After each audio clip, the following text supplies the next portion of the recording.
Hello every one. ഇന്ന് നമ്മൾ discuss ചെയ്യാൻ പോകുന്ന ടോപ്പിക്ക് ഒബ്ജക്റ്റീവ്സ് ഓഫ് പ്ലാനിങ് അഥവാ ആസൂത്രണത്തിൻ്റെ ലക്ഷ്യങ്ങൾ. ഇന്ത്യൻ സാമ്പത്തിക ആസൂത്രണത്തിൻ്റെ ലക്ഷ്യങ്ങളാണ് നമ്മളിനി അടുത്തതായി നോക്കാൻ പോകുന്നത്. അപ്പോൾ ഇന്ത്യയിൽ സാമ്പത്തിക ആസൂത്രണം ചെയ്യുന്നതിൻ്റെ ലക്ഷ്യങ്ങൾ എന്തൊക്കെയായിരിക്കും? നിങ്ങൾക്കൊരു ഏകദേശം ഐഡിയ ഉണ്ടോ? അതായത് ലക്ഷ്യങ്ങളാണ്: ഒന്നാമത്തത് വളർച്ച, 2 ആധുനികവൽക്കരണം, 3 സ്വാശ്രയത്വം, 4 തുല്യത. അപ്പോൾ പ്രധാനമായിട്ടും 4 ലക്ഷ്യങ്ങളാണുള്ളത് ഇന്ത്യയിൽ സാമ്പത്തിക ആസൂത്രണത്തിന്. ഏതൊക്കെയാണവ? വളർച്ച, ആധുനികവൽക്കരണം, സ്വാശ്രയത്വം, തുല്യത. ഇതിലാദ്യം നമ്മൾക്ക് വളർച്ച എന്താണെന്ന് നോക്കാം. വളർച്ച എന്നാൽ ഇന്ത്യയിൽ ഉൽപ്പാദിപ്പിക്കപ്പെടുന്ന സാധനങ്ങളുടെയും സേവനങ്ങളുടെയും വർധനവാണ് വളർച്ച എന്ന് പറയുന്നത്. അപ്പോൾ എന്താണ് വളർച്ച? ഇന്ത്യയിൽ അല്ലെങ്കിൽ നമ്മുടെ രാജ്യത്ത് ഉൽപ്പാദിക്കപ്പെടുന്ന സാധനങ്ങളുടെയും സേവനങ്ങളുടെയും വർധനവാണ് വളർച്ച എന്ന് അറിയപ്പെടുന്നത്. ഇതിൽ നമ്മുടെ സമ്പദ്ഘടനയിലെ 3 മേഖലകളുടെ വളർച്ചയാണ് കണക്കിലെടുക്കുന്നത്. ഏതൊക്കെയാണ് മേഖലകളെന്ന് നിങ്ങൾക്കറിയോ? ഏതൊക്കെയാണ്? കാർഷിക മേഖല, വ്യവസായ മേഖല, സേവന മേഖല. അപ്പോൾ ഈ 3 മേഖലയിലെയും വളർച്ചയാണ് കണക്കിലെടുക്കുന്നത്. അതായത് കാർഷിക വ്യവസായ മേഖലകളിലെ ഉൽപ്പാദനത്തിലുണ്ടാവുന്ന വർധനവ്, ഗതാഗത വാർത്താവിനിമയ സൗകര്യങ്ങൾ, ആശുപത്രികൾ, ധനകാര്യ സ്ഥാപനങ്ങൾ, വിദ്യാഭ്യാസ സ്ഥാപനങ്ങൾ, കച്ചവട സ്ഥാപനങ്ങൾ, കയറ്റുമതി മുതലായവയിലുണ്ടാവുന്ന വർധനവയാണ് വളർച്ച എന്ന് പറയുന്നത്. ഈ വളർച്ച നമ്മുടെ രാജ്യത്തിൻ്റെ പുരോഗതിക്ക് ആവശ്യമാണോ? അപ്പോൾ ഈ വളർച്ച നമ്മുടെ രാജ്യത്തിൻ്റെ വികസനത്തിൽ അല്ലെങ്കിൽ പുരോഗതിക്ക് വളരെ അത്യാവശ്യമായ ഒന്നാണ്. അതുകൊണ്ടാണ് വളർച്ച ഒരു പ്രധാന ലക്ഷ്യമായിട്ട് മാറിയത്. ഇനി നമ്മൾ രണ്ടാമത്തെ ലക്ഷ്യമാണ് നോക്കാൻ പോകുന്നത്. എന്താണ് രണ്ടാമത്തെ ലക്ഷ്യം? ആധുനികവൽക്കരണം അല്ലെങ്കിൽ മോഡേണൈസേഷൻ. എന്താണ് ആധുനികവൽക്കരണം? ആധുനികവൽക്കരണം എന്നാൽ ഉൽപ്പാദന വർധനവിന് വേണ്ടി പുതിയ യന്ത്രങ്ങളും സാങ്കേതിക വിദ്യയും ഉപയോഗിക്കുന്നതിന് നമുക്ക് എന്തെന്ന് പറയാം? ആധുനികവൽക്കരണം എന്ന് പറയാം.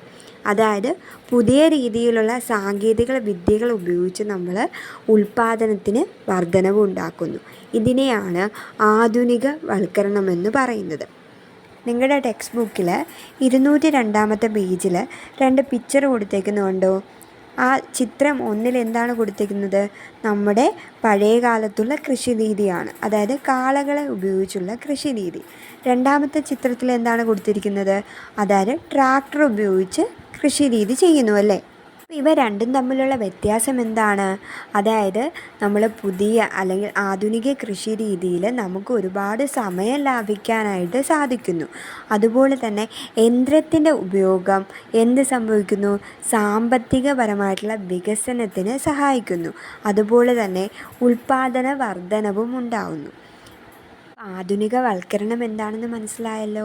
അപ്പോൾ ആധുനികവൽക്കരണം എന്ന് പറയുന്നത് നൂതന സാങ്കേതിക വിദ്യയുടെ പ്രയോജനം മാത്രമല്ല, നമ്മുടെ സമൂഹത്തിൻ്റെ ഒരുപാട് ചിന്തകളെയും കാഴ്ചപ്പാടിനെയൊക്കെ മാറ്റുന്നത് കൂടിയാണ് ഈ ആധുനികവൽക്കരണം.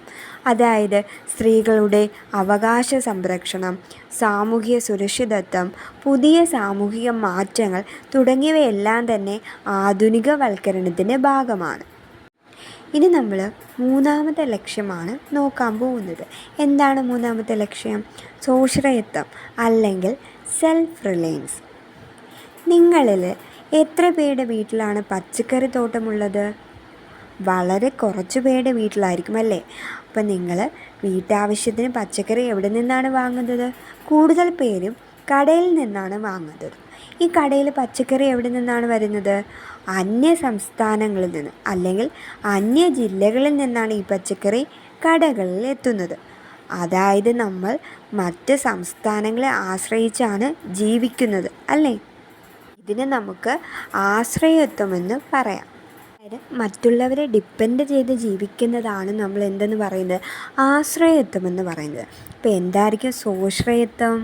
അതായത് നമ്മൾ സ്വയം പര്യാപ്തത നേടുന്നതാണ് സ്വാശ്രയത്വം എന്ന് പറയുന്നത്.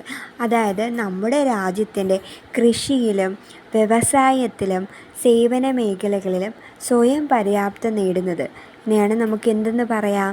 സെൽഫ് റിലയൻസ് അല്ലെങ്കിൽ സ്വാശ്രയത്വം എന്ന് പറയാം. അപ്പോൾ എന്താണ് സ്വാശ്രയത്വം? നമ്മൾ എല്ലാ മേഖലകളിലും ഒരു സ്വയം പര്യാപ്തത കൈവരിക്കുന്നതിനാണ് സ്വാശ്രയത്വം എന്ന് പറയുന്നത്. നമ്മൾ 4ാമത്തെ ലക്ഷ്യമാണ് നോക്കാൻ പോകുന്നത്. തുല്യത അല്ലെങ്കിൽ ഇക്വിറ്റി. എന്താണ് തുല്യത? എല്ലാ ആവശ്യങ്ങൾക്കും എന്ത് ചെയ്യുക? തുല്യത പുലർത്തുക. അതായത് ആഹാരം, വസ്ത്രം, പാർപ്പിടം, വിദ്യാഭ്യാസം തുടങ്ങിയ എല്ലാ അടിസ്ഥാന ആവശ്യങ്ങൾക്കും എന്ത് പുലർത്തണം? ഒരു തുല്യത പുലർത്തണം. എന്താണ് തുല്യതയുടെ ലക്ഷ്യമെന്ന് നിങ്ങൾക്കറിയോ? അതായത് ഇന്ത്യയിലെ എല്ലാ പൗരന്മാർക്കും അടിസ്ഥാന ആവശ്യങ്ങളായ ആഹാരം, വസ്ത്രം, പാർപ്പിടം, വിദ്യാഭ്യാസം, ആരോഗ്യരക്ഷ തുടങ്ങിയവ നിറവേറുകയും സാമ്പത്തിക നീതിപൂർവമായ വിതരണം സാധ്യമാവുകയും ചെയ്യുക എന്നതാണ് തുല്യതയുടെ ലക്ഷ്യം. അതായത് ഇന്ത്യയിലെ എല്ലാ ജനങ്ങൾക്കും ഒരുപോലെ എന്ത് ചെയ്യുക? അടിസ്ഥാന ആവശ്യങ്ങളായ ആഹാരം, വസ്ത്രം, പാർപ്പിടം, വിദ്യാഭ്യാസം എന്നിവയെല്ലാം തന്നെ ഉറപ്പുവരുത്തുക.